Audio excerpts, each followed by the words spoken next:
मेरे पत्रकार मित्रों, मैं जितनी भी मेरी माताएं बहनें यहाँ बैठी हैं और मेरे बुजुर्गवार बैठे हैं, बघेल साहब से जितने भी बुजुर्ग मेरे बैठे हैं, रमेश पंडित जी हैं तो वही रुकते तो सभी बुजुर्गवार तो सभी मेरी माताएं बहनें, मैं आप सभी के चरणों में अपने शीश नवाता हूं, आप सबको प्रणाम करता हूं, आप सबका अभिनंदन करता हूं। आपको आज पर इतिहास ये कहता है कि पेयजल की समस्या उस समय भी थी, खारे पानी की समस्या थी, लेकिन अकबर उस समस्या का समाधान उस समय नहीं कर पाए थे और अकबर फतेहपुर सीकरी को छोड़कर आगरा के किले में चले गए थे, लेकिन समस्या का समाधान नहीं हुआ था।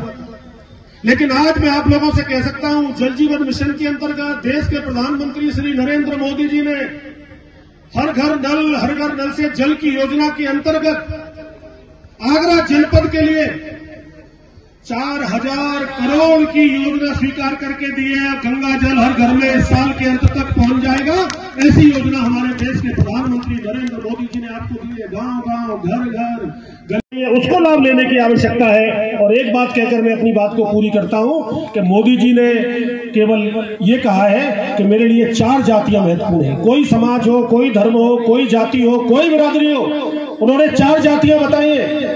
एक जाति बताइए गरीब की जाति, बताइए गरीब की कोई अलग से जाति, गरीब तो गरीब है साहब, किसी भी बिरादरी से आता हो, गरीब तो गरीब। तो मोदी जी ने कहा मेरी गारंटी है मैं गरीबों के उत्थान के लिए काम करूंगा, ये देश के प्रधानमंत्री नरेंद्र मोदी जी ने कहा।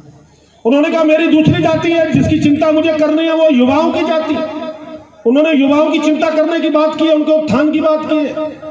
तीसरी जाति उन्होंने कहा कि मेरे लिए किसान मेरी तीसरी जाति है। किसान किसी भी वर्ग से आता हो, किसान तो किसान होता है, किसान के साथ जुड़ा हुआ आदमी भी किसान होता है। और चौथी जाति उन्होंने कहा मेरी जो महिलाएं बैठी हैं, जो मेरी नारी शक्ति बैठी हैं,